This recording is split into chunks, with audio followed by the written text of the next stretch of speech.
And the online agenda and slides are at the usual place. I guess maybe not the usual place. They moved things around a bit this meeting, right? Okay, here's the note well. So note it.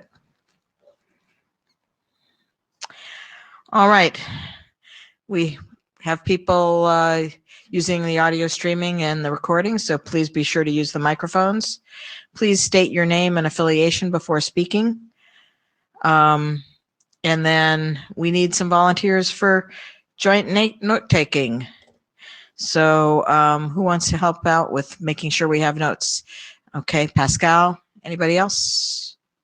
And we do that via Etherpad.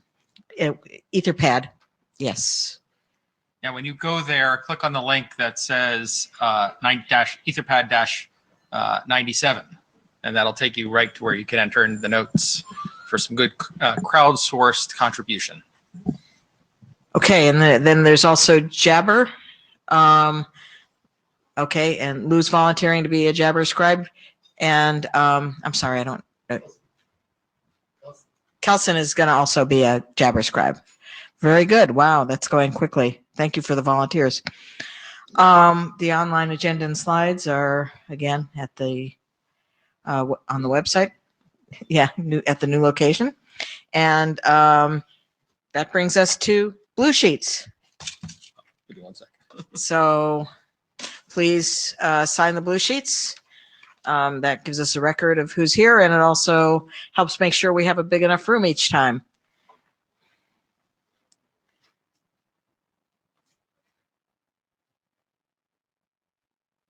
I looked at the wrong one to fill that in. Okay. So Lou will be bringing that to you in a second here. So we have some documents. We've moved to working group, IETF DETNET architecture and the DETNET problem statement and the use cases draft. And then we also just recently adopted the data plane alternatives draft. And we haven't currently identified anything as a candidate working group document, but I think in the course of today we will probably discuss moving in that direction with an additional draft.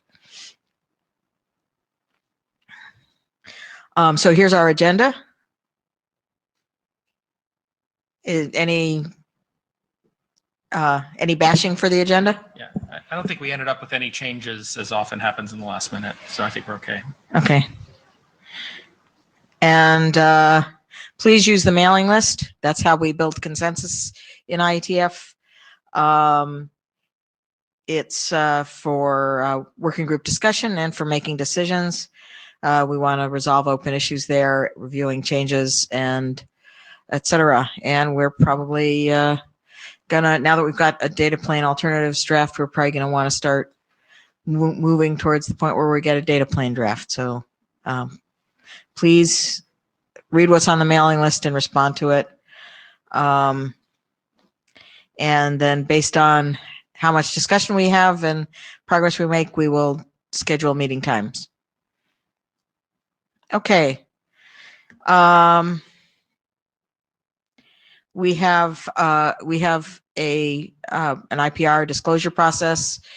It's not not the IETF required process, but it helps making sure we find out about any IPR conflicts earlier and don't get have trouble progressing our drafts.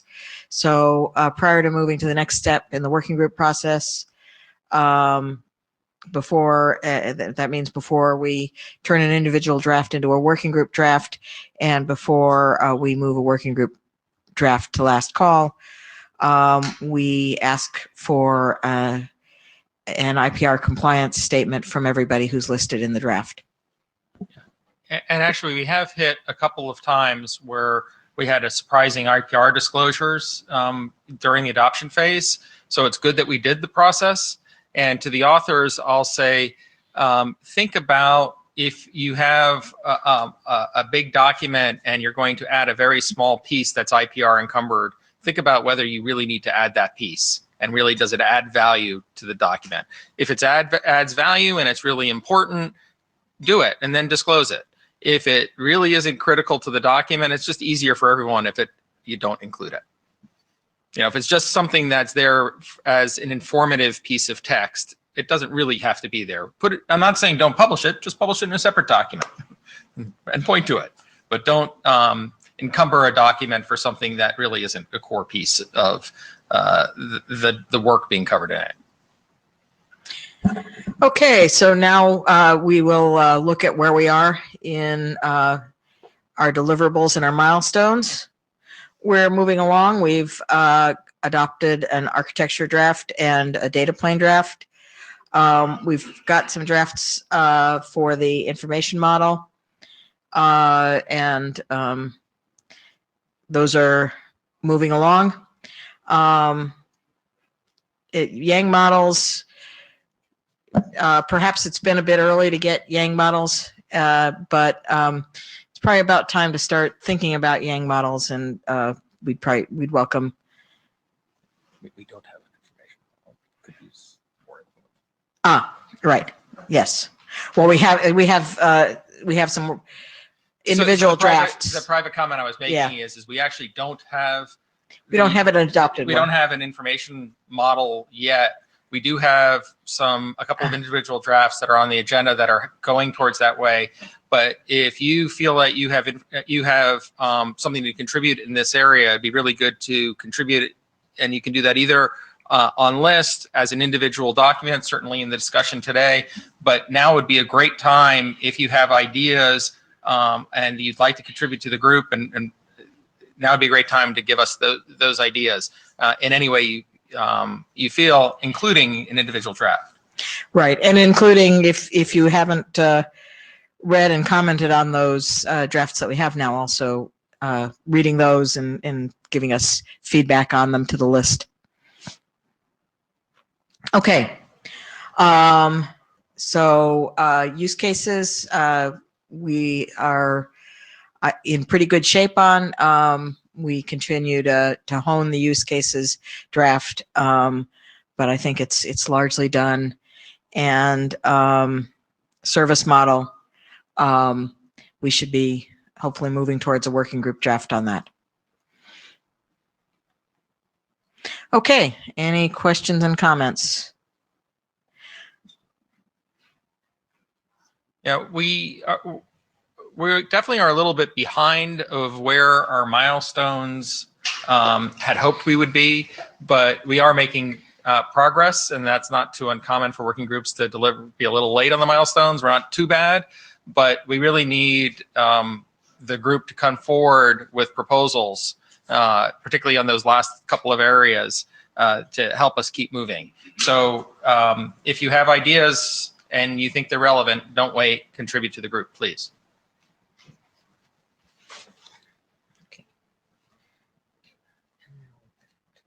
And with that, we're going to move on to Ethan.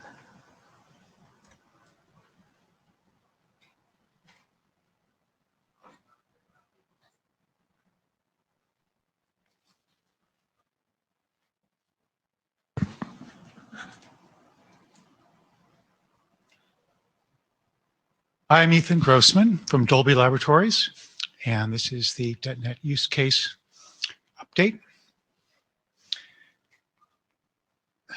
So the presentation for today follows the same basic form that I've done for the last few times, and I've included a lot of this material in here for the sake of completeness, but I'm not necessarily going to read through all the stuff. I'm just going to kind of hand wave over it and get to the new stuff.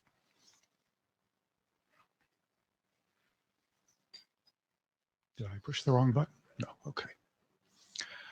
So the current draft is 11, which includes the new wind farm section of the utilities draft, which was contributed to us and integrated. I'm not going to go over that. It presents a number of details that you can check out if you're interested in that particular use case. So the goals of the draft are unchanged. The main one that's of interesting to me is the yardstick for functionality of any proposed design, in the sense that I'm trying to keep an eye on the use case draft and at the same time the proposed architecture, and see if there's any areas that either seem under investigated or might be diverging. All right, let's try it again. Okay. So in that vein, there were a few discussion topics on the list which brought up topics that were of interest to the use case and clarifying them. And I wanted to just briefly mention what the results of those were. And I wanted to bring up a new topic, not that it's a new topic, but it's a discussion for this group regarding the area of security for DETNet, because I feel like that's an area that is very important to all the use cases, but I haven't seen a lot of discussion about the specifics of it. And I just thought it would be good to kick off some questions about that. So that's going to be the main part of the discussion today. As usual, we'll continue to work on the use case draft. One aspect of it is that for DETNet, we're not going to have a requirements document. We're going directly from use case to the architecture and so on. And so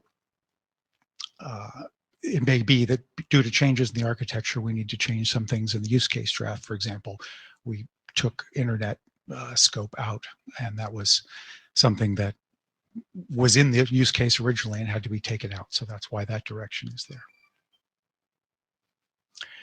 So the use cases that we have fall into these groups. These have been presented several times, so I'm not going to go over them again. They're stable at this point. The common themes also have been presented a couple of times, so the slides are here. I'll just page through them so that you can look at them at your leisure, but I'm not going to read them. So here are the common themes. Again, I hope these are mom and apple pie by now. We all know them. Page 2. Okay. So the topics that I thought were interesting from the list having to do with latency matching was one question that was mentioned in the use case, but there wasn't explicitly a discussion in the list or in the architecture. And so it seems that it's still on the fence as to whether that's something that would be provided directly by the network or something where applications would have to adjust those on their own. That was, again, a topic, but wasn't conclusively decided. Time accuracy. If an application wants to know that, they can query the existing time protocols. There's not going to be a way to query the DETNet API for that. Question as to if you distinguish the availability or reliability in terms of like how many nines your particular flow needs. We seem to agree that that's something that needs to be on a per flow basis, but exactly how that's configured is still open. Presumably the network would provide some options from which the application would select. Another question that came up to me when I was reporting out on DETNet to the Avenue Alliance was, is there a migration path from the present day technology to what will eventually create as DETNet? In other words, they're saying, well, we want to do something now. We understand DETNet's going to be great. It's going to allow us to access AVB style quality of service from layer 3, and we want to be able to do that. But in the meanwhile, is there anything we can do? And basically I said, well, we didn't have a formal plan, but it was brought up that there's some work in the IEEE which is going on, which might be relevant. And I did want to pose the question generally to the group as to whether anybody thought it was important to do that, to be able to express a migration plan. So if that's an open question, we can discuss it on the list, or if anybody wants to comment on it. So when I was idly considering what to do about security for DETNet, I found a guy, Andrew Hacker, who was a security expert, who was kind enough to review our drafts and make a number of suggestions about how we should be thinking about security for DETNet.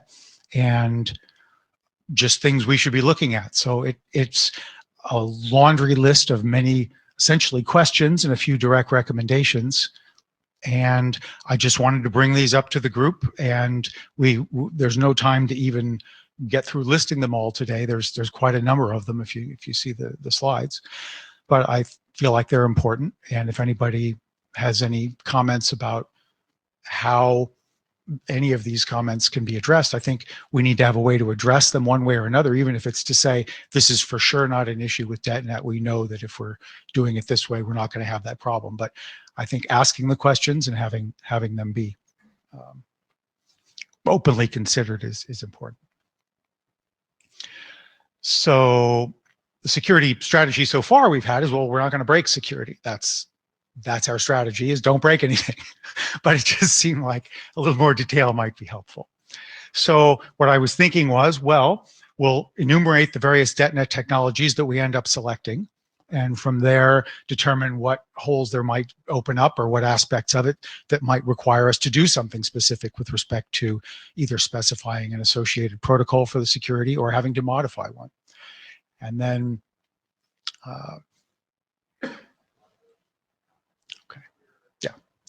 so moving on to Andrew's recommendations, he was pointing out that an examination with respect to confidentiality, integrity, and availability is a common way of analyzing this. I am not a security guy, so all this stuff is fabulous and new to me. If any of you guys know about this stuff, I'd love to get your contributions, but for now I'm treating this as a naive user here and just looking at this like, oh, okay, we should be doing this.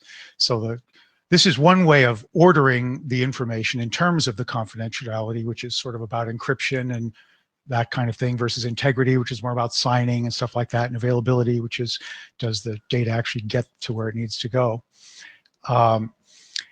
I've then sliced the presentation that follows by DetNet function. So for each function, what is it we should be thinking about? Because I thought that just seemed like the most logical way for us to address it. There were some overall suggestions. For example, should we have a DetNet security document that's sort of like a central repository for information about security for us? In other words, all this stuff would go in there. There were some discussion already in the various drafts. Should they be consolidated together? I don't know. This is another question I have for the group. If anybody has any opinions, I'm willing to take that on. If not, then we don't have to. Another thing that was interesting was define DetNet specific security components. So the idea is that not every use case requires the same level of security and the same type of security. So the idea would be, in the same way for the architecture we're trying to, or the data plane, for example, provide different elements, different pieces of the puzzle that could be put together for different implementations. In principle, the security stuff could be handled that way also. So there'd be a number of recommendations for different kinds of things. So given that, then each use case implementation could choose from among those. So that's another way of organizing our approach to security. So getting down to the actual technologies, packet replication and elimination, that's something that's kind of distinctive that we're bringing to this DetNet implementation because it's crucial for availability and reliability. What are the effects of that? There are a number of ideas that Andrew brought up that somehow it would be good to think about.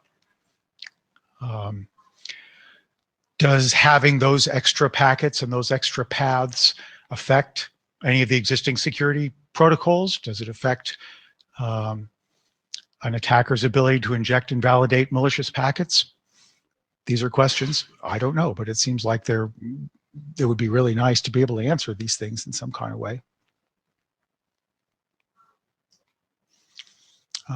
Similar about for those duplicate paths, is there anything about the way that those paths are determined and how deterministic that process is or non that affects the security aspects? I mean, it's very broad. There's just a lot of different things.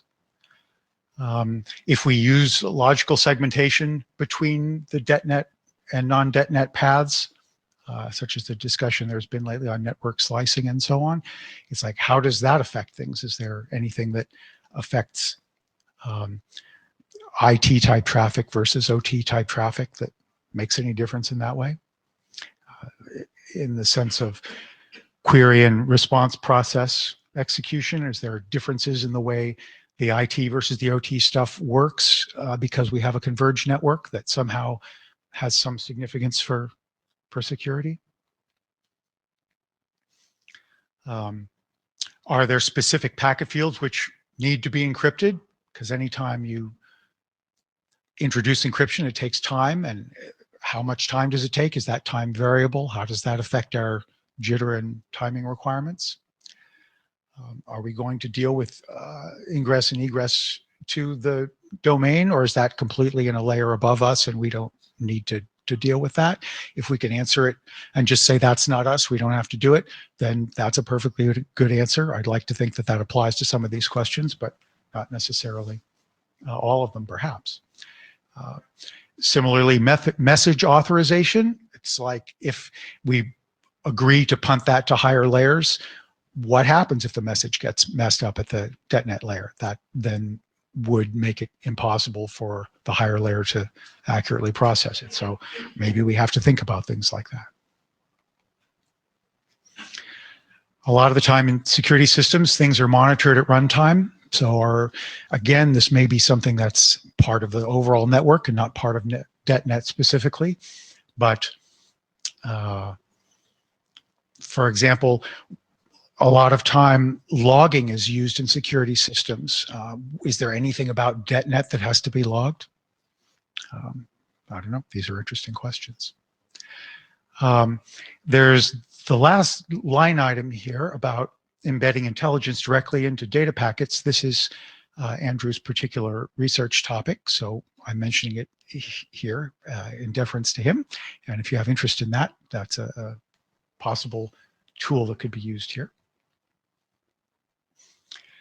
What happens if some kind of denial of service attack happens? Maybe that's inevitable and it has to be dealt with, or maybe it can be prevented. I don't know, but things to think about. As we're actually implementing and developing stuff, again, I think these are things that may or may not be in scope for DETNet, because these are more to do with implementation, but perhaps the notion of certification and validation of anything related to DETNet might have some, for example, interaction with the Avenue Alliance, which does certification for AVB TSN devices. And since we're fairly closely related to that, I know the Avenue Alliance has expressed interest in doing certification of the DETNet protocols as they're developed. So it's possible that that may tie in with the security certification or validation. I don't know. When I mentioned this on the list, a few more ideas were tossed out by the group. Tossed out meaning introduced, not thrown into the trash can. How much time required to set up and validate security relationships at PowerUp? As I mentioned before, what effect do the encryption validation choices have on latency and latency variation? And this question of what are the advantages, disadvantages of end-to-end versus hop-by-hop trust relationships? I mean, these are very specific security things that I don't know how related they are to the exact DETNet technologies, but it's worth considering. What about on a DETNet network when you have some kind of security devices on the network or firewalls on the network? What's the interaction with those kinds of devices with respect to security? So we know of some known related security work going on, which I'm including here, just mentioning it. And that's pretty much what I wanted to go over. If there's any questions or comments, I'd love to hear them. Janos Farkas, maybe just a reflection on your migration question and Avenue Alliance. I guess it's, I'm not sure if migration is the good wording. I would say coexistence of the layer 2 and layer 3 and how to leverage the both together. And in our charter, we have a common architecture for the two, and that's how I look at it. So it's not we are migrating from one to the other, but leverage all the possibilities, capabilities. Clarifying question. Are you saying TSN to DETNet, or are you saying non-TSN Ethernet and DETNet? My understanding, maybe I misunderstood. The migration question was from AVB to DETNet. No, actually, I guess I wasn't clear what I was trying. Okay. What I was asked was from pre-AVB technologies to, Okay. people, and essentially the people in the broadcast world who I deal with a lot are used to IP level routing, and anything below that they don't really get. And so it's what we're using, RTP now or whatever it is we're using, but it's routable, it's layer 3, and how do we get from here, to there without to continue doing things how we're doing them, but have them work properly. Okay, thank you for the clarification. Carsten Bormann, it's certainly interesting to see all this security work, and I like the approach, CIA and all that. Now I wonder, has anybody written up already what the threats are in the first place? Or who are the attackers? What are their motivations? What are the capabilities, we assume, for those attackers? Because you really need to know that before you do the other half. Well, as we all know, the answer is no. Okay, good. So my suggestion would be to do that. Did you just volunteer? Maybe. That would be great. Did he say maybe? I heard Yeah, that. he said maybe. That would be great. That would My be great. problem is that I'm not as familiar with all these use cases to actually have an idea of who you are afraid of in these use cases. So it would be necessary to get input from a lot of people to probably answer this. Well, Yeah, have I got a use case document for you? Yeah, one of the things that's really important about the use case document is seeing the commonality.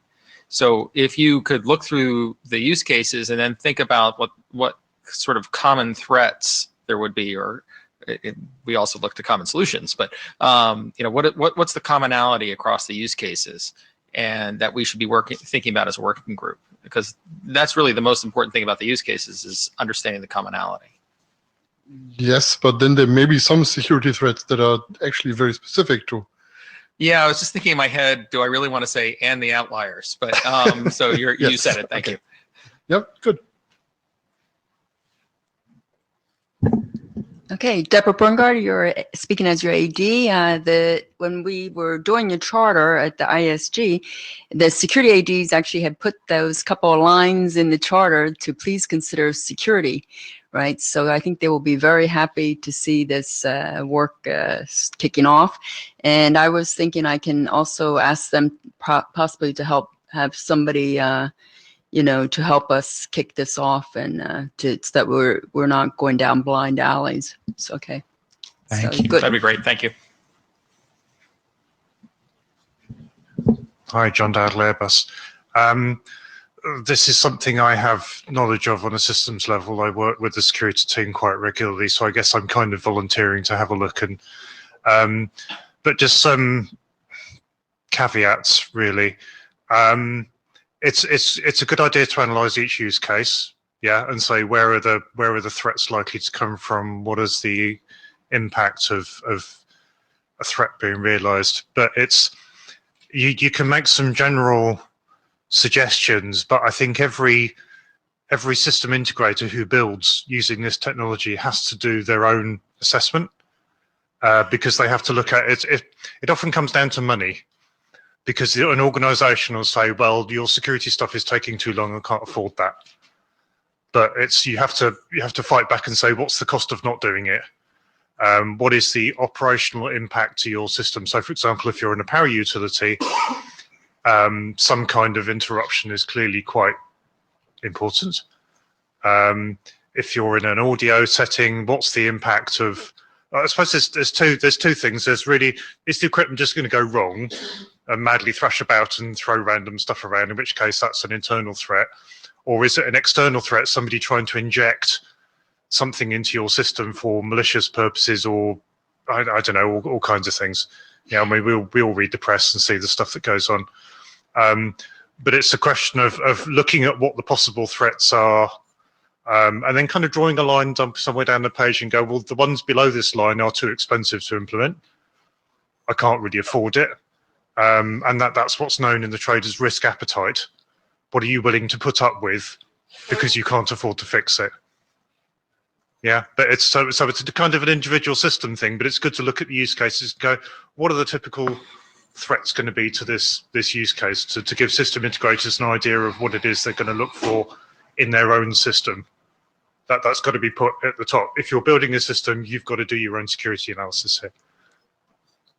Okay, so that's looking at it from a kind of different perspective than I was taking. I was saying, well, the technologies have security aspects of them. Do you think that there's any point to approaching it that way, or is that really just not the right way to think about it? Because if you can say, I've looked at the risks to this particular bit of technology or this particular building block in your system, that's helpful to the overall security advisor looking at your system, because you can say, right, so I kind of know what's the likely problem with this bit, but overall you can't tell as a technology provider what your overall system is going to look like out of building blocks. Yes, you then have to take a holistic view over the top. Yeah. Okay, good. Yeah. That's what I was hoping for. Yeah, so I think particularly Pat Taylor, Broadcom, and I think with my Broadcom hat on, though I'm not sure. I think, given the kinds of things we're trying to control here, the kinds of real world things, and that it's very important for us to pay attention to security and have a handle on where our exposures are and what security kind of protection need. I don't want to say needs to be there, because there's a wide range of applications, but what the exposures are and kind of some idea of how to mitigate them, so your building automation system or your power plant doesn't get attacked. I mean, we've got some industrial applications as well where you really don't want that to be disrupted, and there can be real dangers. So before you go away from the mic, the perspective of needing to look at it from a system standpoint and understand the real application and tying that together with the potential solutions and costs of those, that whole description actually would be really useful to add to our architecture document in the security consideration section. I was thinking about when you were talking, where does this belong? Does it belong in the use cases? Well, not really. Does it belong in the solution document? Not really. Well, maybe parts of it, but certainly it belongs. We could put that into the architecture document. We have a working group document already that's there. We have some security considerations, but I don't think they cover quite the scope that you did and the perspective that you did, and it's really useful. So if you're willing to capture some of that, that would be great. And you can just send it to the list and say you'd like to add that to the architecture document, or yeah, it's industry standard stuff, so there's no real IPR attached to it. So it's something that every system should. Yeah, I think as Ethan was talking about, do we have a security bit in the top level documents? I was thinking, yes, but should you actually pull all of this security stuff out? I'm not sure. It's good to have the lower level technology description stuff with its own security stuff. But yeah, I think that the idea of top level security stuff has also got legs. Yeah, and to some degree, it's one-on-one stuff. You expect people to know it, but then again, if they don't know it, how do you expect them to know it? So if I meet an awful lot of system integrators who have no idea about security, and it's always good to have something in writing and say you've really got to pay attention to this. Thank you.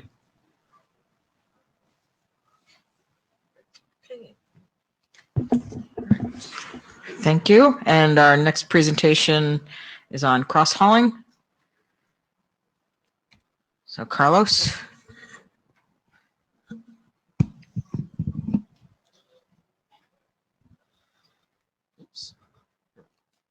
Okay, good morning. My name is Carlos Bernardos. I'm from University Carlos III of Madrid. And I'm going to present just briefly some requirements about cross-hauling that we believe may be added to the NetNet use case document that we have just went through. So next slide, please. Okay, thanks.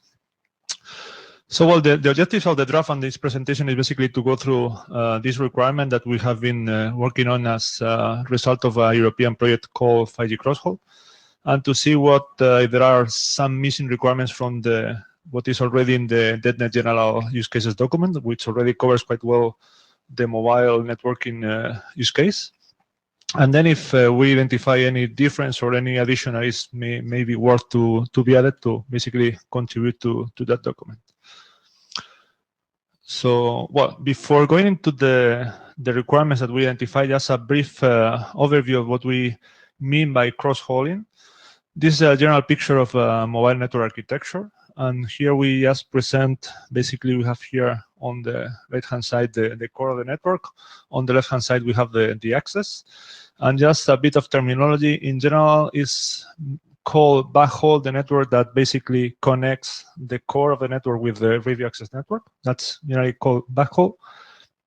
And then in the radio access network, if we have what is called a functional split, so basically we have some functionality on the radio side, and then some functionality from this remote radio head. So these antennas, basically these base stations, move to a more central point. Basically, this is the typical crowd run approach. The connection between these remote radio heads and the baseband processing units, which are called BBUs, this network is usually called front haul. So we have in typical networks, we may have a front haul, we may have a back haul, we actually may have even a mid haul.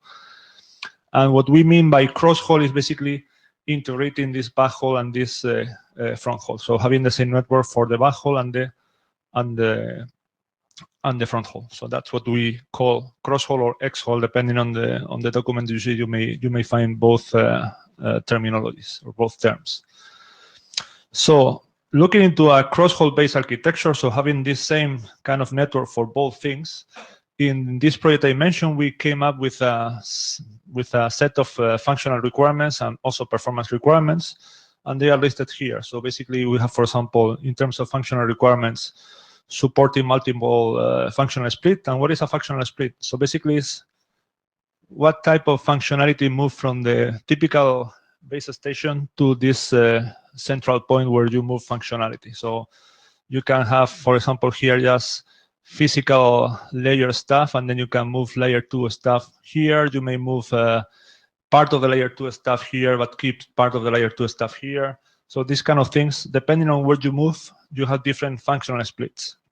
So one requirement is for this cross-haul network to support multiple functional splits simultaneously. So that's one requirement that we identify.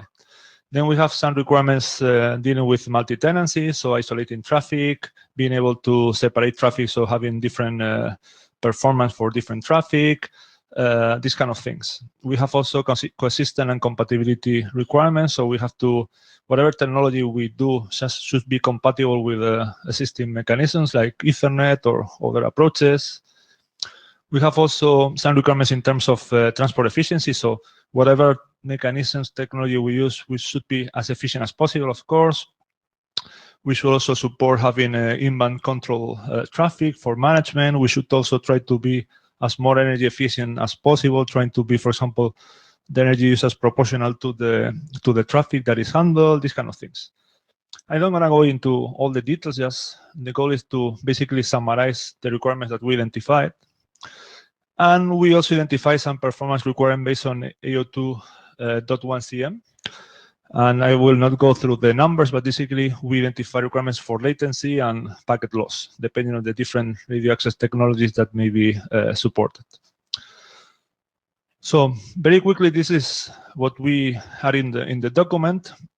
And the idea was to, check what is in the DETNET use case document, which already covers quite well this mobile network use case, and see if there are differences. Well, we identify some minor differences. For example, there are some stuff in terms of functional requirements that are not yet completely covered there, and that we believe we could contribute with text. For example, in terms of multi-tenancy requirements, stuff related to the joint backhaul fronthaul operation. And also identify some differences on the performance requirements. We probably need to check with Joni and with the rest of the co-authors what are those differences, whether it makes sense to update or to include also the numbers we have there.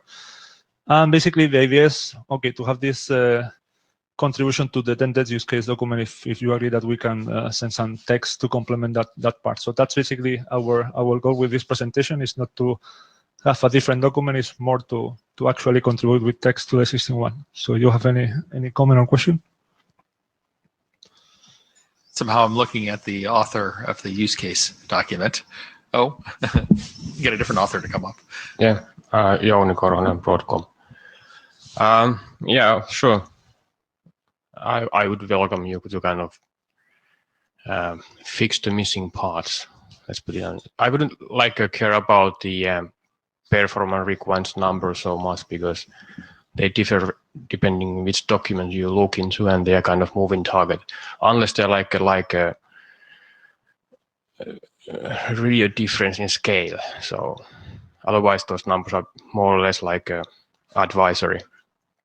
So yeah, so feel free to direct the whatever you find there to Ethan, so he will implement those.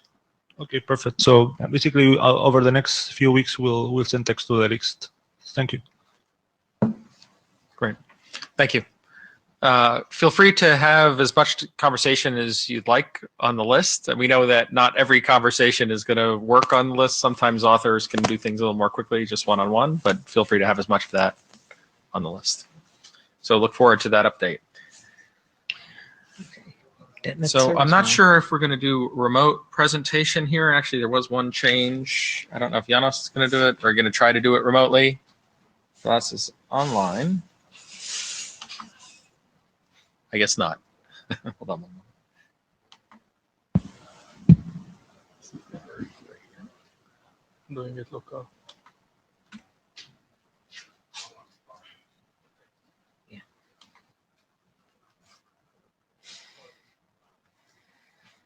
Okay, so I'm Janos Farkas from Ericsson, and this is work we have been doing together with my colleague Balázs Varga on the .NET service model. And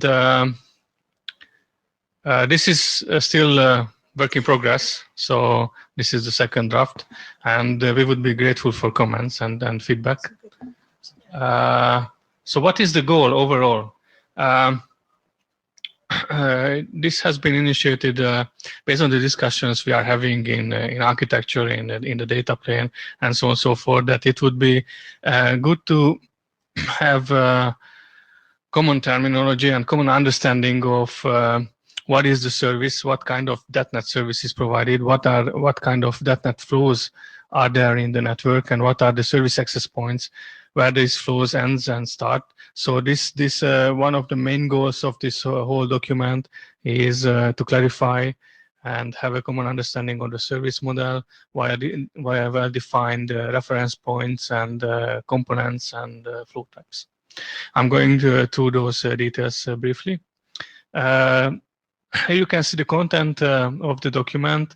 So we discuss different type of end systems connected to a .NET network, the .NET service model and the .NET service instances, and how to carry .NET data flows over multiple technology domains, and what is the case when there is .NET flow and non-.NET flow in the same network, which will happen, of course. This is elaborated in detail in Annex 1, and Annex 2 is a new one I will explain soon. So .NET flow, do I have a laser pointer here? Yes. So this definition is as the .NET flow is defined in the architecture draft. That is, a .NET flow is a sequence of packets to which the .NET service is to be provided. In this document, we distinguished three types of flow formats. Actually, we see the benefit of distinguishing these three kind of flows. The very basic one is the so-called application flow, app flow, which is a native flow without any .NET specific attribute.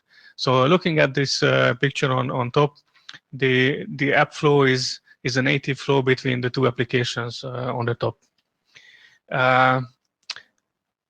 Another aspect, when we add some .NET service attributes or .NET attributes to the flows, and we distinguish two kinds of such flows based on or analogous to the division we use in the architecture, actually in the architecture, but mainly in the data plane discussion. It was introduced the transport layer and the service layer within the data plane, and different parameters belong to these two different layers, and taking that forward to the flows, we distinguish the DETNET S flow. That is sort of the DETNET service level flow, because it is an app flow extended with some of the DETNET service related attributes like the flow ID or sequence number or both. And the more complex one is the DETNET service transport flow, which is an app flow extended with both a service, DETNET service and DETNET transport layer parameters.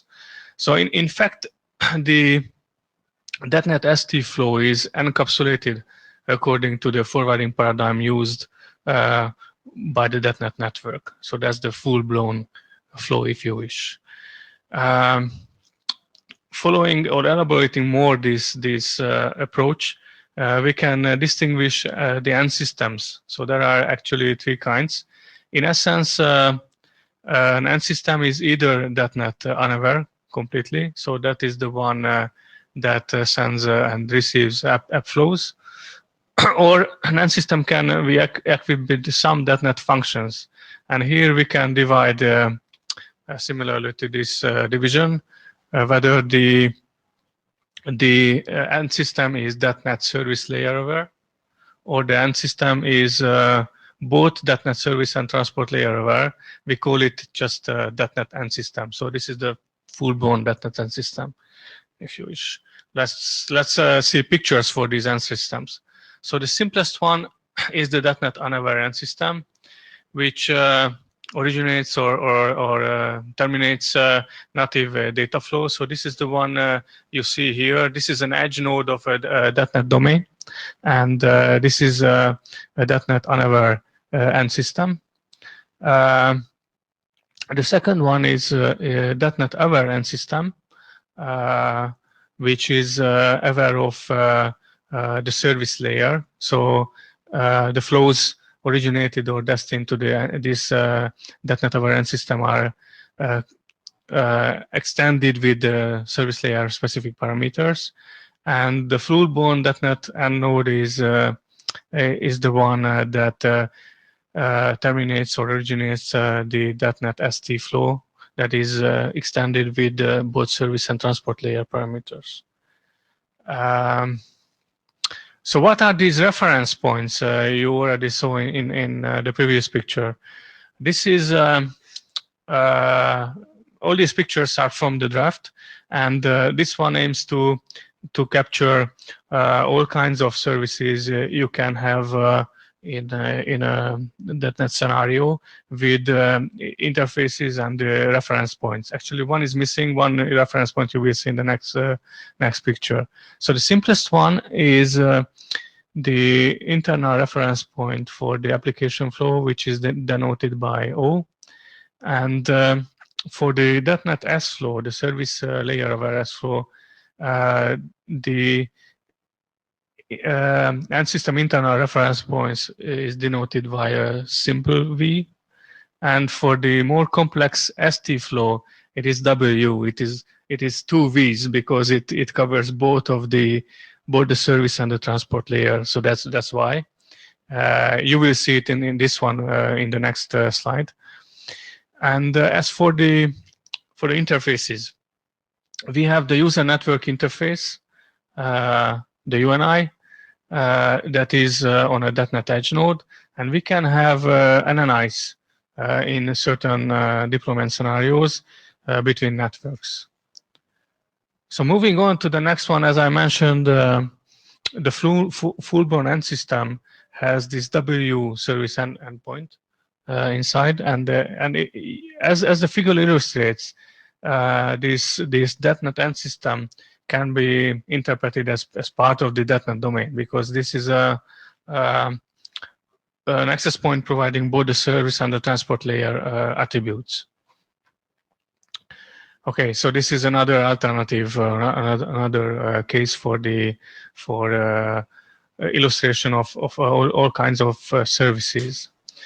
So these are the updates we made to the .NET service model, and actually we extended the attribute list with one new attribute. So we had the delay and the bandwidth and so on with a new one, which is the connectivity type. We think it's good to distinguish whether it is a point-to-point service or a point-to-multipoint. Okay, so after introducing all these reference points and different flows and flow types, let's take a look on our service instances. So what you see here in the middle, there is this PSN and a PSN tunnel between two edge nodes. The PSN tunnel transports only .NET data flows, one or more flows. I will talk about that briefly in a minute. So it's but in the transport network, in the PSN, let's say flow setup scenarios, or actually in other use cases, there can be situations when not a fully established .NET flow is carried over, but a simple flow without any .NET specific attribute yet or service yet. And how do we carry all these different flows, and how do we distinguish them in the same network? So we have a filter at the attachment circuit, for the attachment circuit carrying these flows, and this filter, like F1 here and F2 in the provider H2, is the one that filters the .NET flows from the non-.NET flows, I would say, and associates the given .NET flow to the corresponding .NET service instance. So it's service instance, this service instance in this case. And this service instance does the job what it has to do. I mean, in terms of mapping or bridging or routing that needs to be done in the edge node, that is implemented in this service instance. The service instance can be shared by multiple flows, so as the PSN tunnel. We have an annex that elaborates more this in detail on how to carry different type of flows via the same packet switch network, and gives more examples. This one, we have a chapter on .NET data flows over multiple technology domains. We did not make any change to that one in this update to the draft, so I would not spend time on that. And there is a new annex in the draft. Maybe this draft maybe is not the right place for it, but we have started the discussions on this subject, and for simplicity, we put some initial text to this document. It's up to us to decide what happens to it. So the basic idea here is that in order to leverage the QoS features provided by the two layers, I mean both layers, layer 3 and layer 2, we need some sort of integrated queuing architecture. I was told that QoS may be a misleading word, so read QoS as queuing, and this is intends to be investigating on, okay, how do we integrate the layer 3 and the layer 2 queuing architecture. So as we know, the layer 3 queuing architecture is very elaborated. There are a lot of queuing mechanisms available at layer 3. I guess most people are familiar with the 8 queues, the classic queuing of layer 2 bridges, but it has been elaborated a lot in the last decades. So there has been a lot of extensions to those basic 8 queues. For example, credit-based shaper has been added. One of the recent additions is frame preemptions, and we also have time-aware scheduling, queue draining, if you wish, and there's a work still ongoing on enhancing the queuing architecture at layer 2. So how to integrate and how to leverage both. So this is an illustration of what do we have in a bridge in terms of the published standards so far. So in the bottom you have the MAC layer, and as I mentioned, frame preemption is one of the newest standards which divides the MAC into express MAC and preemptible MAC, and an express frame can preempt the transmission of a preemptible frame. And after sending the express frame, the transmission of the preemptible frame is continued. In order to leverage that, we had to divide the transmission selection in the layer in the bridge, and these are the 8 classic queues for which you can have individual transmission selection, and for each queue there is a gate that can be programmed for time instance, whether it is closed or open at a particular time. So this is the time aware scheduling. So this is just a very brief summary on what we have at the moment in a bridge. And if we look at it when we combine it with the layer 3 DETNet QoS architecture, so you see on top the layer 3 queues for which we have the DETNet traffic, and we have the non-DETNet or best effort traffic. We have to divide it when it comes to selection and when it comes to transmitting it to the lower layers from the top to the bottom, so that the DETNet flows become express flows at layer 2 and at the MAC layer. This figure illustrates borders, these denoted by these axes, which may or may not exist in a particular implementation.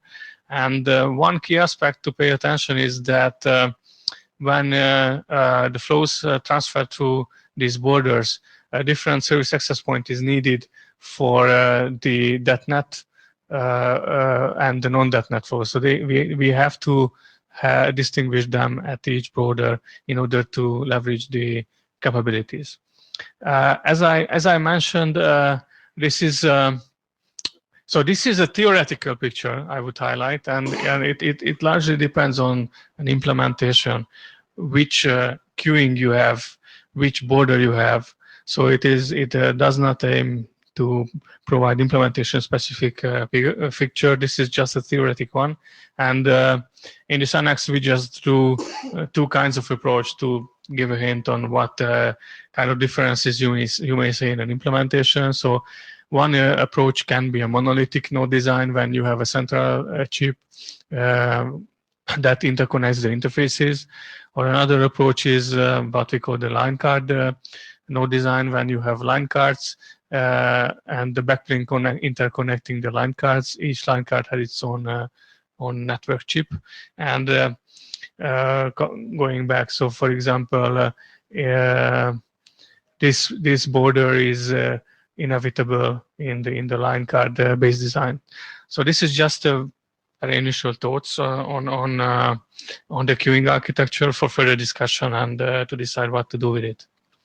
And so the next steps. The mapping when we have both. So in a DETNet deployment, we may have layer 2 segments or subnetworks, as illustrated in many of our pictures in the data plane or in the architecture document. And then it's still an open item for us on how do we map between flow attributes of the 2 layers, because the 2 layers use different flow attributes. And we have started to investigate these queuing aspects. And I think there are a lot of further open items. So that's it for now. So it'd be good to get comments before we open the floor. Where do you think you're taking this document? Because it covers a lot of material. It sort of keeps covering more stuff. It's good information and it's good background. Personally, I think for the group. But where are you headed? Well, I think it would be good to have a working group document for the service model, or whether it is an independent document or not that specifies the flow information model. Maybe it's the same document, but kind of that's so one of our deliverables is the flow information model. Absolutely. And we in fact started to investigate a different type of flow. So maybe that's the direction we should direct this document. Well, maybe we should hear from Yes. others before I comment. Pascal Hubert. It looks like a lot of that has to do with the architecture, right? Those reference points, I mean, the flow identification.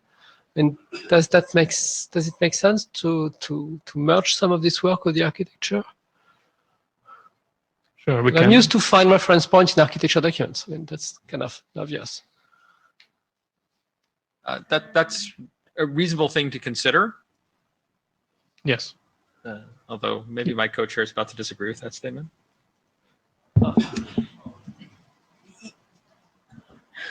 Where service points are is certainly part of architecture. I'm not sure if when you get down into the details of service points, whether that doesn't end up to be something you want in its own document, so that because it can get to be a fair amount of material. So I think, the fact that it's desirable to have service points at certain places and such, I think is certainly architecture.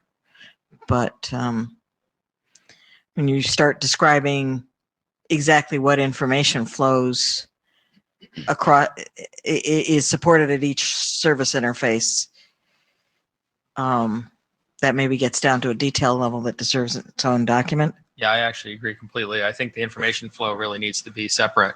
That doesn't mean it can't come from this document, but I think eventually it needs to be separate. I also think having a document that we sort of evolve and then figure out where it goes is fine. And it's fine to take pieces and bring it into the architecture document. You can work with Pascal and Norm, the other authors, to figure out if there's some pieces that make sense to peel off and come to the group and propose that. I think that's all good. Having an overall service document isn't something that we had identified as an important deliverable for the group. That said, it seems like it's capturing useful information, and whether or not we eventually publish as an RFC doesn't mean we still can't use this as a foundation for bringing in text into the group and then into other documents. So I think it's worthwhile to see what the group thinks about bringing this in as a working group document. How many people think that the type of material that we've reviewed today is a useful thing for the working group to be working on? So just a few people. So maybe I'll try again on the question. Go ahead. Name, please. Jouni Korhonen. So a question. So this document has some information in places that is, I would say, very useful, especially when it goes to the queuing part, L2, L3 part. And some parts, honestly, I find still a bit confusing time to time. But certain parts are like getting to which is really useful. So can we ask that things, the parts of the document are useful or the whole document? So that's basically what I'm asking. I'd say that again. Can you phrase the question like the parts of the document are something what we find useful, or the whole document? Because, for example, for me, it makes difference. Yeah, I agree. I find parts of the document more useful than others. I personally find parts of the document very confusing. It doesn't mean that other parts aren't. Still there's room for work. Let's go to the floor. I think you were first, and then. Ning from Huawei. Yeah, this is useful. But I think when I read the service model, first I assume that it's more about the application or the upper level characteristic. But when I read the following slides, I think it's more like a networking, or I would prefer to echo with architecture things. This more like can be reflecting the architecture as well. So Yeah, I think it's useful, but it's more related to architecture, in my point of view. Yuan Longjiang from Huawei. I think this document is quite useful, and I think I see some similarity between this draft and the MEF architecture. But I do have some thoughts on what's the exact things behind this service and the transport layer. Actually, this thought is not only with this document, but also with the architecture and the data plane document. Actually, I see in the architecture document, the TSN is the transport layer. You use the control protocols to together with the TSN data plane. But for the data plane document, the TSN Ethernet traffic is actually a service. So I see some inconsistency between these documents. So I would like to see what clearly is the work group is targeting it. And that certainly is a risk with bringing this document in on as a working group document as it stands right now, because we have working group documents, those take precedence. We have non-working group documents, it's individuals would say whatever they mean, they don't have standing. But then if you want to get the working group to fix the document, you're sort of working on it. So does that make it a working group document? You know, so once it becomes, while it's an individual document, he controls it. The author chooses what goes in it. Once it becomes a working group document, we control it. So, definitely, as a work group, we need to develop this as a whole. But my other point is that there's inconsistency between the architecture document and the data plane document. And I see some maybe we need to find out how to that's a great thing to bring up on the list. I mean, that's not related to this document. It's maybe more related to the next slot, even though it's not completely related. That's a good thing for the list. So I mean, the question I wanted to, the rephrased question is, how many people think that working on service models are important to the group?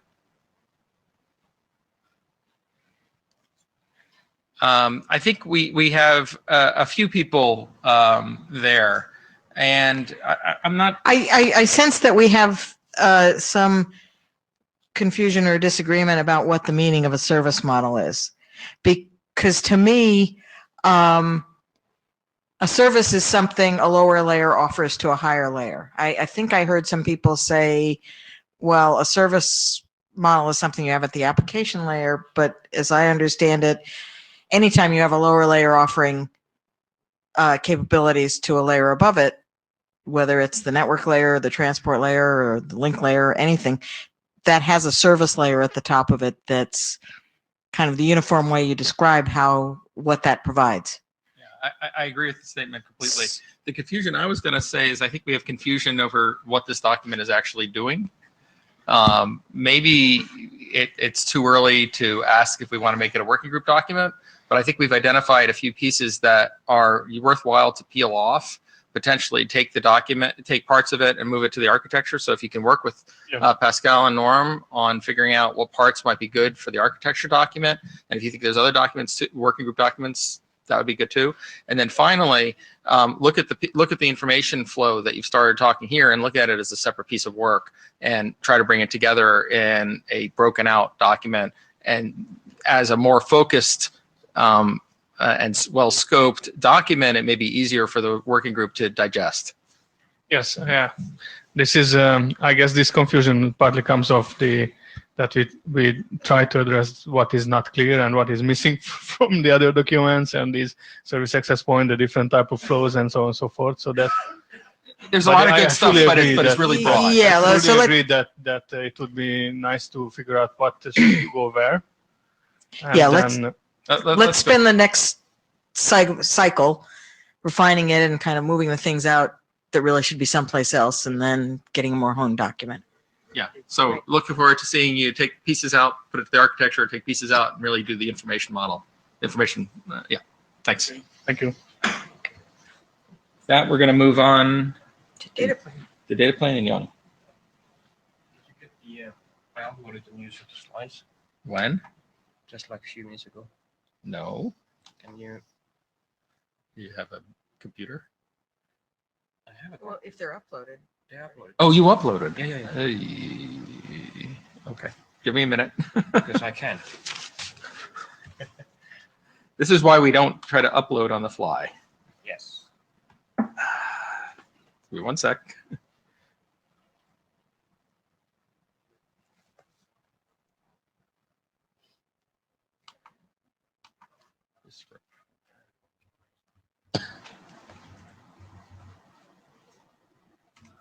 Why don't you bring your computer up and we'll race? See who gets there first. Seriously. Well, I've almost got it up.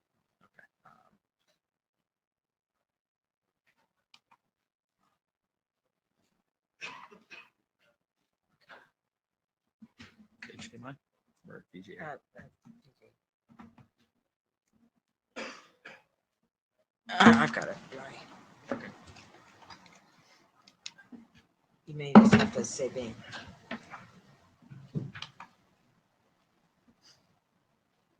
Okay. Is it Control F? No, it's not Control F. Control L. Control L. Because that makes sense for full screen. Yeah. That's a wrong presentation. I'm not. He's on information flow. Oh, did I upload the wrong one? Okay, hang on. Just changed my name. Yeah, sorry, I must have clicked on the wrong thing. He's just trying to get us back on schedule. We were a little bit ahead. Yeah, we have 1 minute ahead, so sorry about that. Oh, I see. When you uploaded it, it put it in at the end. Well, that's what the system does. Yes. Drag and drop. All right.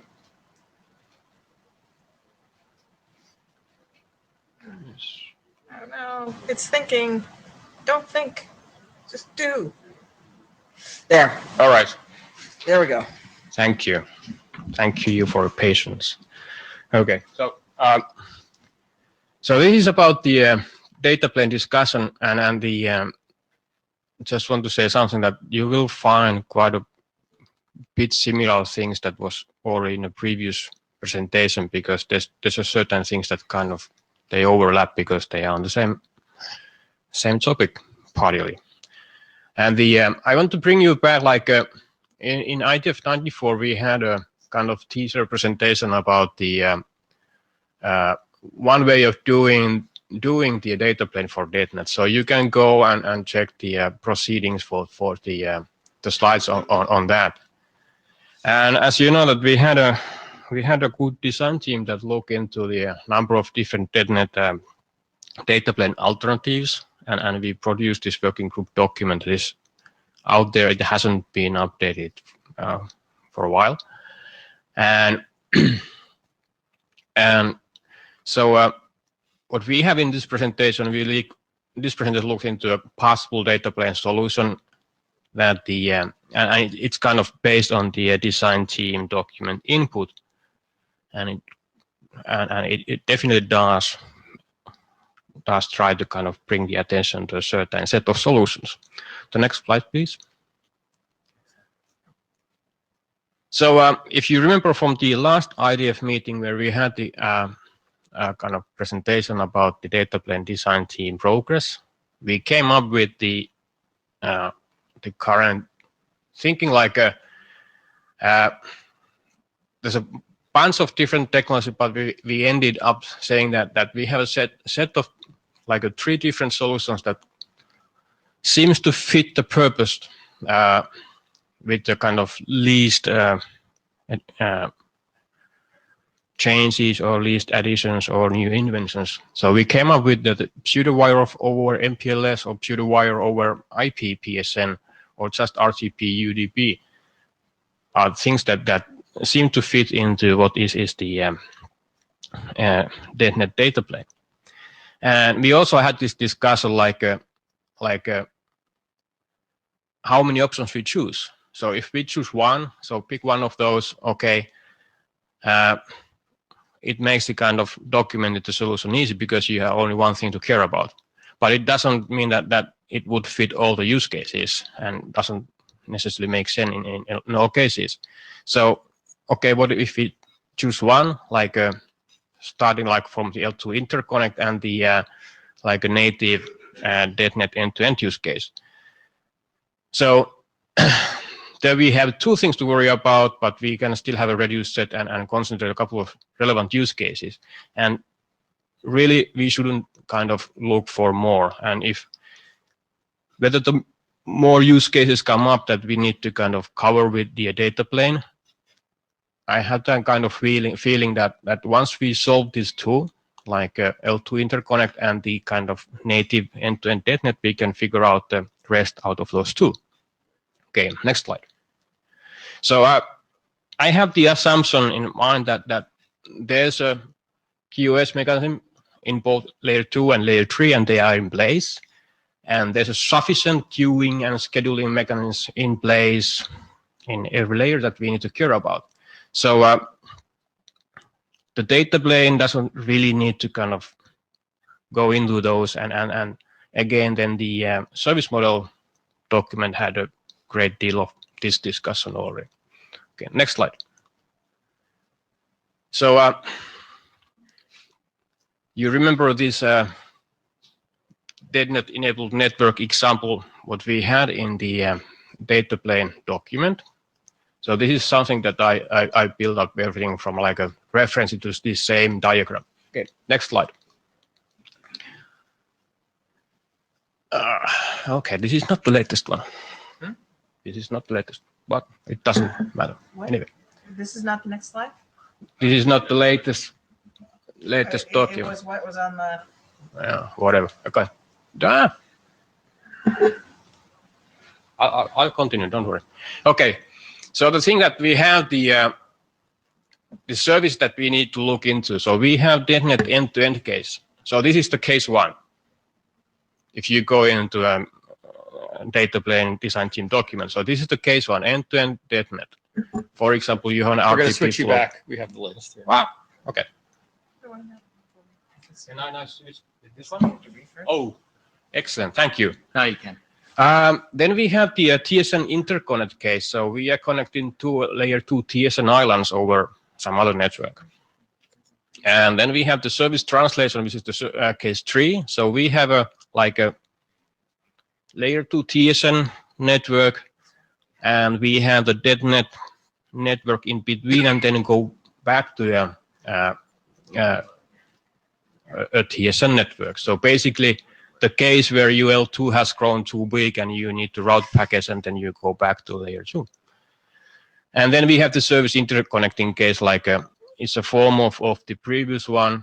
So you are connecting, for example, TSN end systems with the DetNet end systems. So the case one. So we have a DetNet aware end system, or how the service model call it, full-blown DetNet end system. So they initiate the traffic that and the end system. They fully know that I'm going to talk over to a DetNet network. So this is one of the interesting use cases that I think we should kind of cover from the beginning. The next one is the TSN interconnect. So basically, you just extend your layer 2 over a network, another network. Basically, you have single large L2 TSN domain. And what it looks like is like a TSN over EPN, EVPN prime, EVPN plus, whatever, with quality of service. The third case is the service translation. So you terminate, for example, your TSN system, you do proxying, you can even look into the payload, you understand quite a bit about your service, you go over to the .NET network and go back to TSN. And this is the kind of variation of the previous one. Anyway, so recapping a couple of the key features that we need to support. So one thing that is really important is the flow identification. So how we identify specific deterministic flows. Reliability. So this goes back to flow duplication and merging, and also like how we sequence packets and figure out duplicates. And so these two things go together. So the sequencing and flow duplication merging, they all about the reliability. And of course, we have the queuing stuff below and way of identifying more important flows so that we have zero congestion loss and bounded latency for .NET traffic. And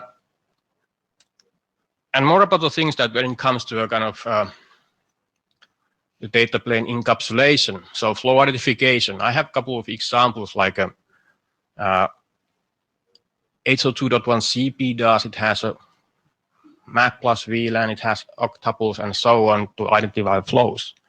In .NET, it would be desirable that we had one way of doing this flow identification in a .NET domain, and that would be actually the actual transport, .NET transport independent. Sequencing, again, I refer to a couple of existing technologies like a CB, has an AirTag that has a sequence number. Couple of other technologies, they also have the existing sequencing mechanism. And again, in .NET, this should be a transport independent one mechanism that actually is able to interwork with all of these existing ones. And timing, so this kind of question that I have, like, do we actually need to carry timing information as a part of the .NET flow? So that would be something that like a timestamp information is transported along with the .NET packets as part of the .NET header. So the prior work, so okay, I referred to a couple of things. So for example, first the design team document, and also that document is still work in progress, but is leaning towards the fact that the multi-segment pseudowires is something that is very close to meet the what is needed from the .NET data plane.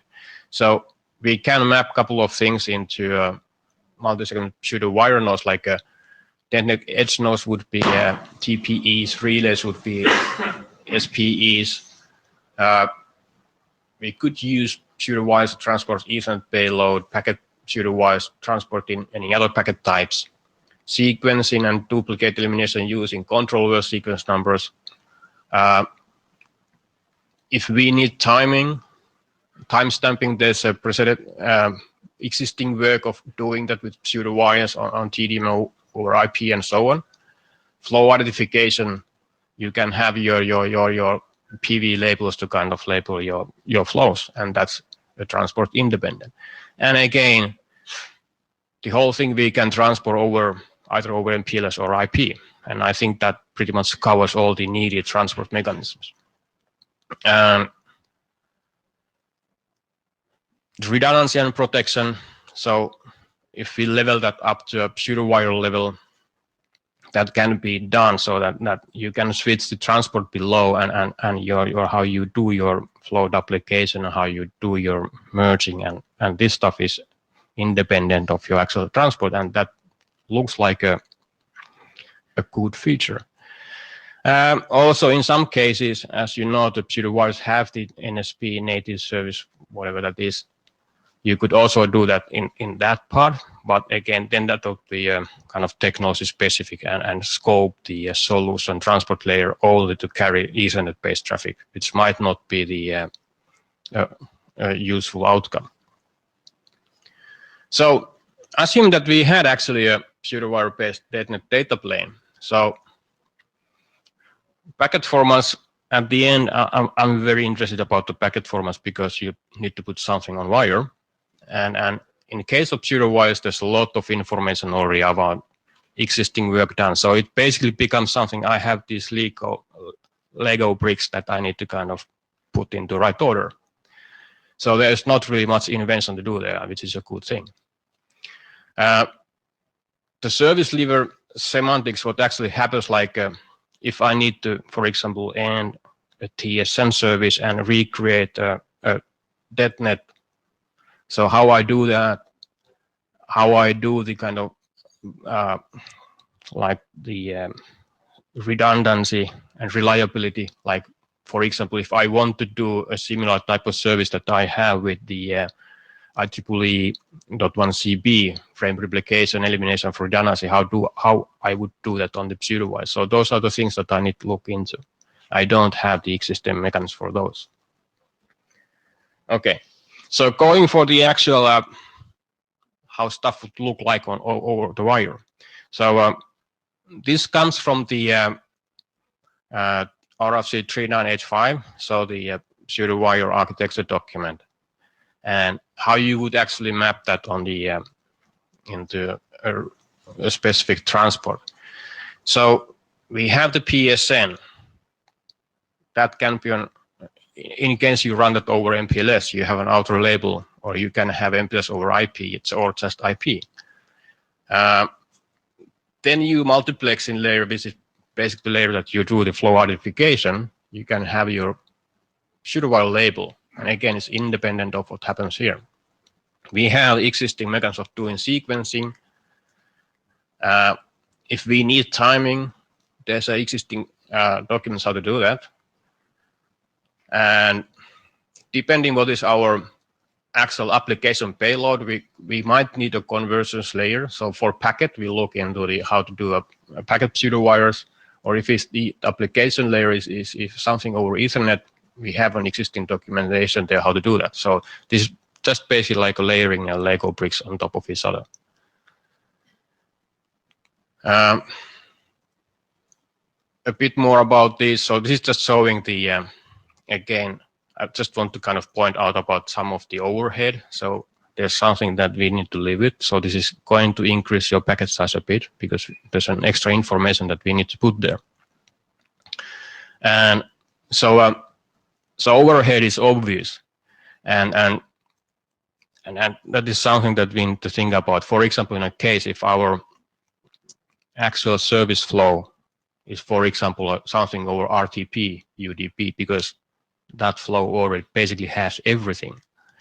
But if you transport that over DETNET, it might be still a good thing to kind of have a unified encapsulation so that you don't have multiple ways of looking into in a boxes, like looking into the traffic, like how I identify this is the specific flow and what is the sequence and so on. And one thing, this is like my personal opinion, that optional fields are bad. I don't want to see optional fields because they kind of make the passing of the packets a bit more painful. And the and what I have in mind that I assume encapsulation for all application flows, and definitely that might be suboptimal in certain cases. Okay. And then for the kind of, if we have a DETNET native format that we want to have, so we have an application, we have again the same encapsulation there. So this part, the kind of what I have as a pseudo wire header, it's going to be all the same. It doesn't change. But I have no idea what actually I'm going to transport there. So whether this transport layer is something like what is my actual transport protocol, I don't know that yet. That is something to look into. But the key point is that the DETNET headers are unmodified. So I have a unified layer there. Can you go back one? I can. Thank you. I just want to point out, particularly to our AD, that question mark area is something that we're not actually chartered to work on. Right. And in fact, really belongs to a different area. Yeah. And maybe we have Quick, and we'll work with the Quick working group on how to adapt Quick and onto DetNet. Yep. But that's a question mark for the future, and actually doesn't belong to us as a working group. Yep. Yep. The prior one, which covers the interconnect case, is in our charter. Yes. Okay. Okay. So handling of the service. So coming back to this kind of what we are supposed to work on. So okay. So if you go, remember the diagrams that I had, the DetNet end-to-end use case. So that's something that we need to figure out. And it can already use the building blocks that we had some earlier, so those encapsulations. And then we have the TSN interconnect. So, oops. TSN interconnect. So, well, there's not much to do. So it's basically no EVPN type of solution with call it a service. So that's why EVPN Prime. And I think that once we are done with this, so we figured the encapsulation for this type of flows and use cases, we can look into the other stuff, like where we have the service translation and service interworking. Because they do need quite a bit of more work, I just listed here. I'm not going to spend time there, but there actually I would start to care things like I have an existing flow coming, it has its own sequencing, how I put that into a DetNet sequence and how I recreate that on the other side. So these kind of things, whether they are like a common sequence number base or everything is independent, how I create the MAC addresses on the other side and on the other side of the service translation. So, and do I care that I might have the same information in multiple layers? So, for example, if I'm transporting existing, for example, existing .1 CP flow that already has the sequence numbers, do I care that my DetNet layer also have a sequence numbers? Or if I have an RTP flow, do I care that I have the flow identification, I have timestamp, and I have the sequence numbers already in RTP that I'm carrying? So these things are something that actually needs a bit more thinking, and I'm happy to kind of push them a bit forward and take the easier ones first.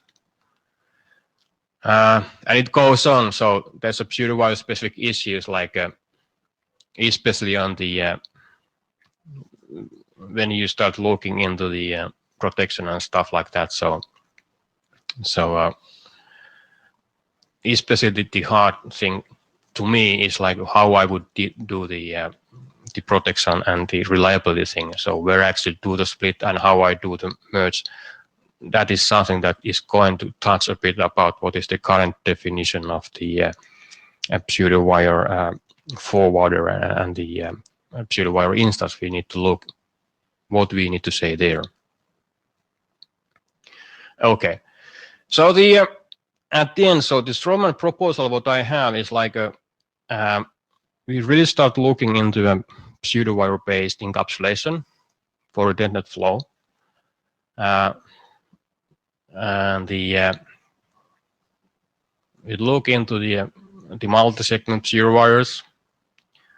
From the beginning, the PSN can be either MPLS or IP. We look how to model the specific set of DetNet nodes, like the relays and edge nodes and transit nodes over the multi-segment pseudo-wire nodes. And encapsulations, we would define how to use control words for sequencing, labels for pseudo-wire labels for flow identification, and then look actually whether we need to care about the timestamping at all at the DetNet level. And the service protection, how this should be done. So like how you actually realize that using the pseudo-wires, how you do the flow split and merge and duplicate elimination. And the so basically coming from the first slides, so we have these two cases to look into. So discussion and next step, I invite the discussion, and I have one proposal there already, and that's for the chairs. So like a. You want to have some discussion first, or you want to go to your proposal? I don't care. Well, let's see. Do we have people who would like to comment on?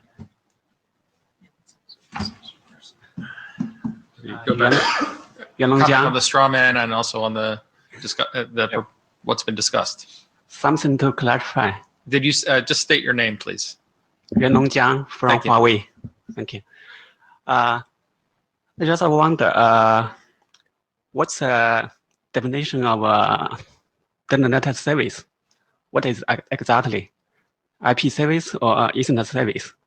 And what's the relationship between the DETnet service and the TSN service?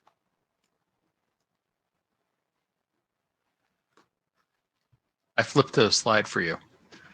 Yes. I don't know if you want to answer or you want. oh, yeah. So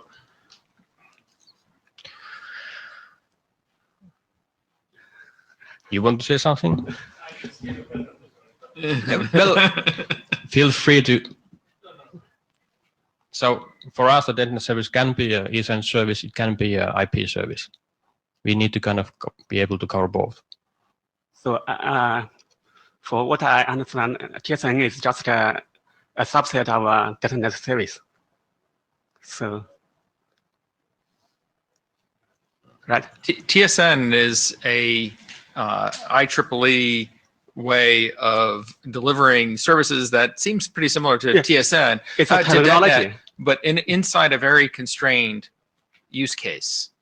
Our use case is different than their use case. They are only concerned within an IEEE 802 domain. It's a single domain.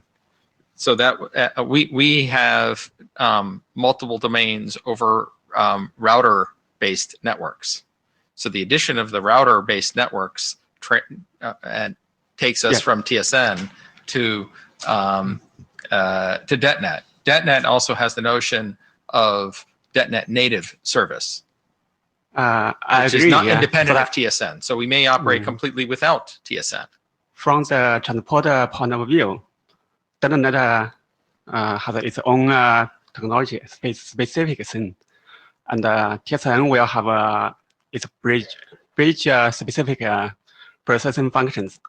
But from a service point of view, I believe, especially from it's both of them are Ethernet traffic, so I cannot distinguish between the if the DETnet is Ethernet and the TSN traffic is also Ethernet. I cannot distinguish between them from a service. Well, you can because of the layer the service is provided at, and therefore the packet formats, the headers. And so you mean the service layer in the DETnet network? Yeah. I mean, it's the difference between having a layer 2 service and a layer 3 service, and the capability can be that's provided as far as the latency achieved and such can be similar, but it's what the underlying network is that it's built to go over. Sure. For underlayer network, it's different. But just as we take the example of MEF, they define the UNI, such a concept. From UNI, the TSN traffic and the DETnet traffic will be the same with Ethernet. So if you're operating, so MEF operates at the Ethernet level. Yeah. So if I operate at the Ethernet level, whether I'm delivering random datagrams over Ethernet or IP over Ethernet, I'm delivering an IP service, so I won't see it different. And the reason is because the service interface is an Ethernet service interface, and that's what you have with MEF. It stops at Ethernet. Yeah, that's with what we're doing. Sorry, with what we're doing here, we are fundamentally delivering an IP-based service. If it's an IP-based service can operate over Ethernet, sure, or it can operate over whatever network that technology you have. DETnet is designed to operate over whatever technology you have. Now, one of the things we also do in the routing area in the IETF is build layer 2 VPNs. And one of our use cases is layer 2 VPN that happens to be a TSN domain. So one of our services that we're going to offer is layer 2 VPN over DETNet. Yeah. So Actually, we have we- those two. Those are our two. That was use cases 1 and 2. And then 3 and 4, you can think of as combinations of those. But really, fundamentally, we have two things that we're looking at from a service model: end-to-end IP-based service, and then a layer 2 VPN TSN interconnect service. Yeah, maybe we need to split between the interface of CE to PE or PE to PE. From PE to PE, you can use any kind of transport protocols. GRE, Auto VPN, L3 VPN, IP, such things. But for CE to PE, you still need to define what is exactly the service format. Right. So we have two use cases. One use case is 802.1 TSN. Exactly. And that's use case 2. So this is one. This is one thing that we're doing. Another one is that we have a DETNet native service, which is an IP-based service. Okay. So you may have Ethernet, you may not have Ethernet, but there's going to be IP. Yeah. And then the question is, what's over IP? So it comes back to TSN traffic may still be the subset of the DETNet. No, TSN is an IEEE piece of work. We don't control that here. It's that's it has nothing to do with the network, but that's the service. It is responsibility. It's service. when I receive some Ethernet traffic, it may be some normal Ethernet. Maybe it's TSN traffic, right? I don't want. Yeah. I'm not sure that you're asking anything different from that. If I'm an Ethernet switch and I get IP traffic, actually, am I doing IP or am I doing Ethernet? I'm not. I think we should take this offline because there might be a point here that I'm missing, but it sounds like you're just fundamentally asking the difference between the layer 2 and layer 3. Maybe we just need to clean up the terminologies so that it will be more consistent. I think we're pretty consistent with the rest of the IETF at the moment. Yeah, IETF and the architecture, and so these are pretty much aligned. Yeah. And if you have specific wording changes that you think to cover your point, that would actually be hugely helpful. If you look at the documents and say you think this piece of text is wrong, and that to fix it you'd like to see that piece of text, and that's a really good way to make your point crystal clear. Yeah, we can discuss it offline. Okay. On list, please. Thank you. Lin from Huawei, a very quick clarification because it begins confuse me a little bit. So you mentioned that we also want to build IP service end-to-end to achieve the deterministic latency, right? Yeah, the case 1. Okay, so I'm confused. Without the support of the data plan, I mean the device layer 2 or something, how could we achieve that? Because we assume any kind of device underlying, so how we could achieve the end-to-end? We certainly would expect that the devices underneath implement the appropriate queuing and other traffic management capabilities. Okay. They may get it from a particular subnet technology. For instance, they may say, we just get it from 802.1 TSN. Or let's say they're on an MPLS network, they might get it as an MPLS service. Okay, so we do have such kind of assumption, right? Yeah, Absolutely. so like it says here, Yeah. sufficient queuing and scheduling mechanisms are in place. Sorry, I maybe missed that. Just want to clarify. Thank you. It's actually a really great point because we can get wrapped up in thinking that DETNet is trying to solve everything.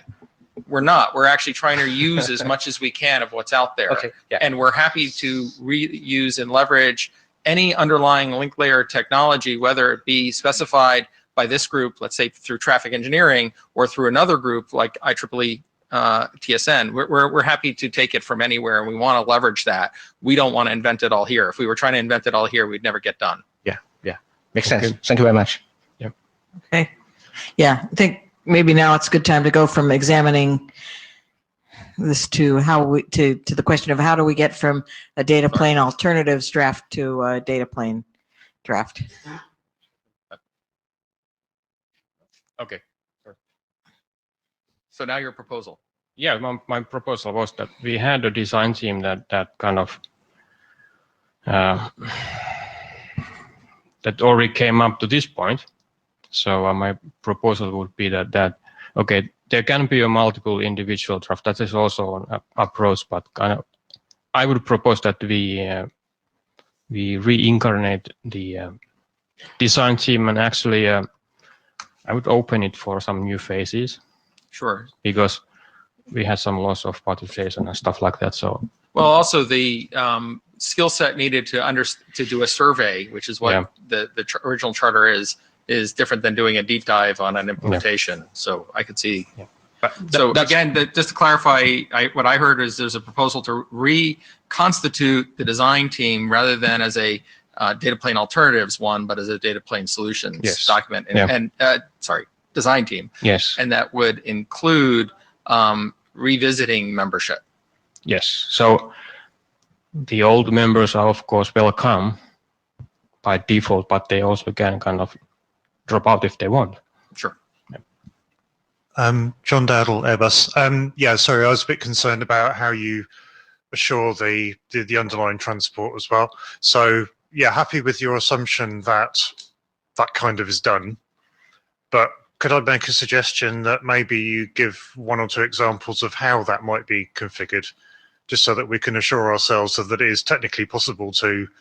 Oh, you mean the underlying? Yeah. Things. How would you configure this underlying MPLS or whatever, just to make sure that the stuff does arrive at the right time it's supposed to, always can be realigned at the other end? Yeah, so that I think goes to the other deliverables. Yeah. And the whole deliverable of the working group. So as a working group, we have to do that. Oh, sure, yeah. As specifying the data frame format. It's different from that, yeah. Yeah, I'm not sure that belongs in that same design team. So as Lou said, but then again, picking technologies that actually can work is pretty important also. Yeah. So it's about It's just to assure ourselves that there is actually sufficient underlying technology to do that. Yeah. I haven't got experience of MPLS, so I couldn't say one way or the other, but it's just to assure ourselves that we're not building on sand, as it were. Do you want to volunteer to participate and contribute for other technologies? I'd volunteer to go and drag somebody out of MPLS and say, please tell us how this is done. But yeah. Sure. Yeah.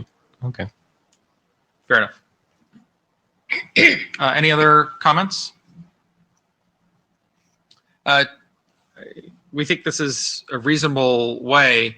If you're interested in participating in such a reconstituted design team, which we are not announcing at this point, we're just considering, please let us know. The chairs know, or you can contact the authors, Ioni, as well. But let us know by email or coming up and talking to us after the session. Okay, so with that, we're going to move to the next.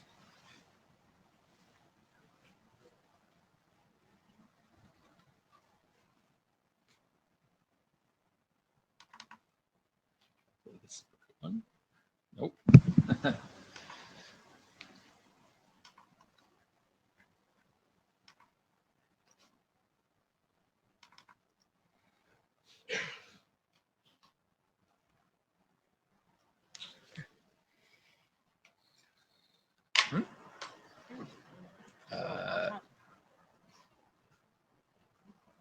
Sorry, hold on one moment. Looks fine on my screen.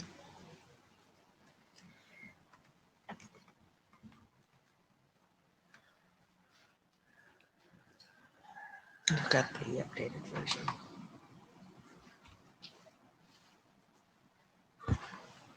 Posted an updated version 28 minutes ago. Just sending.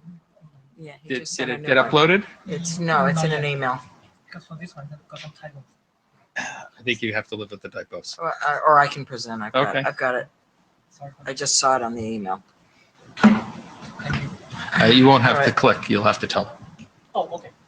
I'll have to tell her, and I'll have to be awake. Yes. Okay.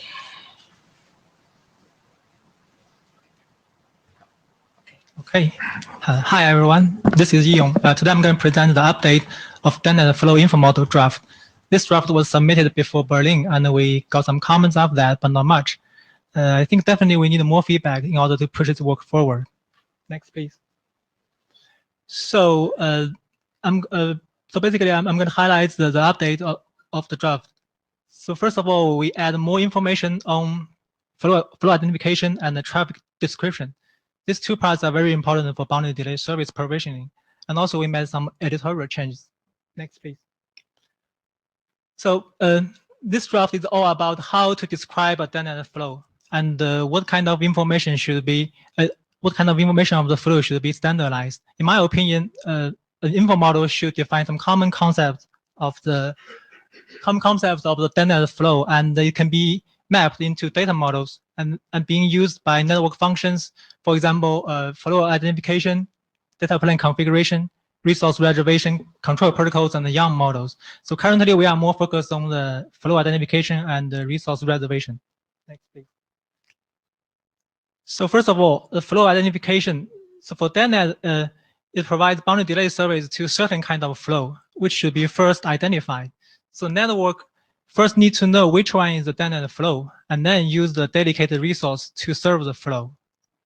And actually, right now, there are some existing technologies can do that. For example, we can do flow identification in layer 2 using a VLAN ID and the MAC address, as mentioned by Yoni. And usually, access network, the flow identified by some layer 2 techniques. Next, please. And also, we can do flow identification in layer 3 using port plus IP address. So here the question is this kind of flow identification mechanism is enough for DETnet, or maybe we need something new for the deterministic service? Next, please. And also, we need information about the flow traffic description.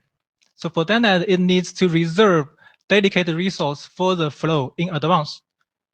So which means a description of the flow, description of the traffic may help to make better resource reservation.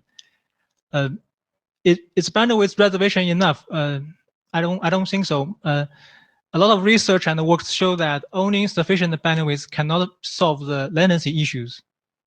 Next, please. So, and also shaping is very important for providing boundary delay service. As mentioned by Chair O'Malley, the network cannot provide boundary delay to an unbounded flow, which is very important that the boundary delay service only works for the flow with limited burst and bandwidth. So how can we guarantee the traffic from the source? Or in another word, how can we limit the source when it is sending traffic? Shaping can be helpful, and shaping has already been widely used in the current network together with queuing and the scheduling mechanism. So in my opinion, we need to standardize also the shaping mechanism in order to get the pre-known latency information. Next, please. And actually, shaping parameters are not something new to the network. In ISVP, it defines flow spec, which provides the token bucket shaping parameters, for example, token rate, bucket size, and so on. Next, please. So in this draft, we define shaping parameters with both liquid bucket and token bucket, which are two most widely used shaping mechanisms in the current network. So here the question is it enough for DETnet, or we need something new? And also, can it be used by the application? Maybe the application can use these parameters to tell the network the maximum attributes of the flow it is going to send. Next, please. And also, we try to provide some applicability of the info model. First, the service needs flow information. As mentioned on the service model draft, the flow attributes can be mapped from up layer to lower layer. Next, please. And next, the flow information is also needed for control plane. For example, the PCE. For path computing, it needs flow information, traditionally bandwidth only. But for DETnet, latency may be also included. Next, please. So currently, this draft is only the second version. It's not stable yet. And of course, we need more information and more feedback in order to push the work forward. So basically, that's it.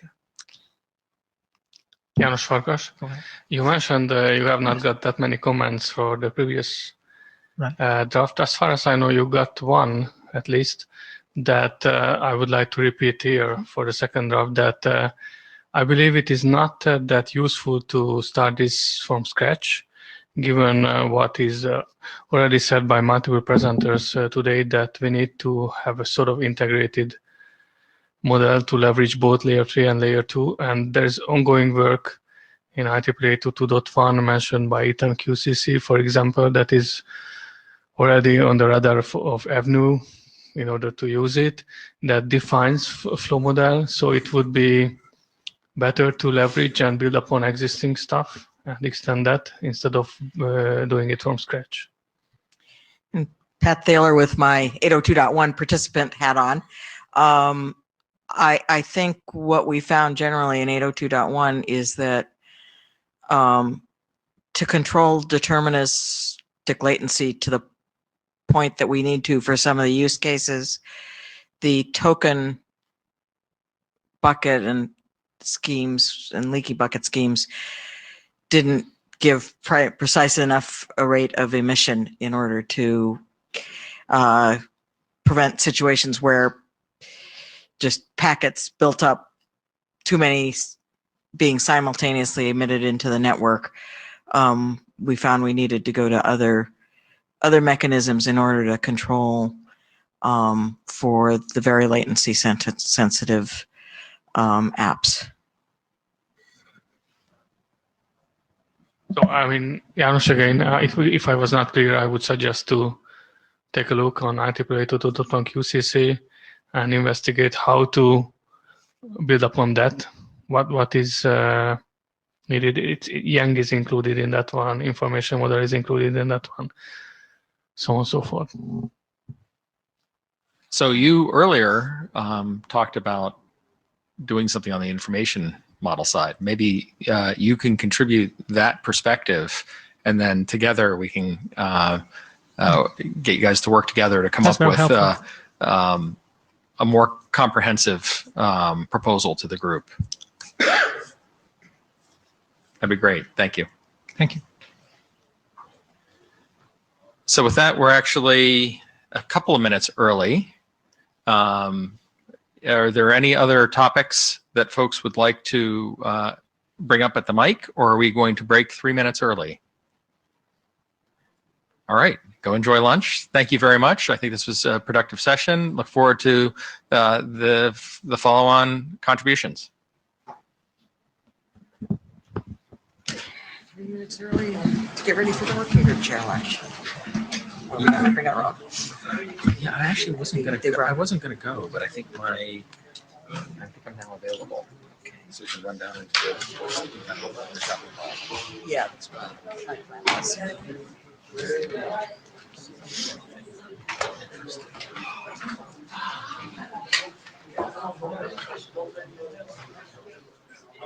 I went down there for dinner last night and scoped out kind of places seemed like they're viable for a takeout one. You know what I really want?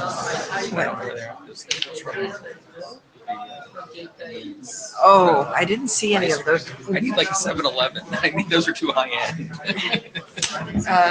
The nori kind of wrap. Yeah, things. exactly. Yeah. The rice kernels. Yeah, those are pretty good. I really like those. I don't recall seeing any of those. I saw that. I actually did walk into the convenience store, but on a different part of town. We were walking around, and I had that and no, I only had a coffee drink, which I also like. But I saw these. So they do exist here. They do exist. Actually, someone else got one, and it was a kimchi flavored one. So I thought it was very appropriate. Oh, that's very crusty.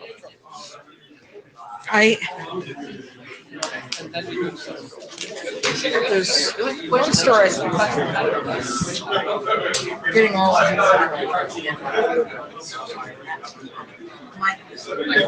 Thank you. Appreciate You talk with the same team in case you should not help. I would be interested. I send you just an email. That'd be great. That'd be great. Thank you. Deborah, where's the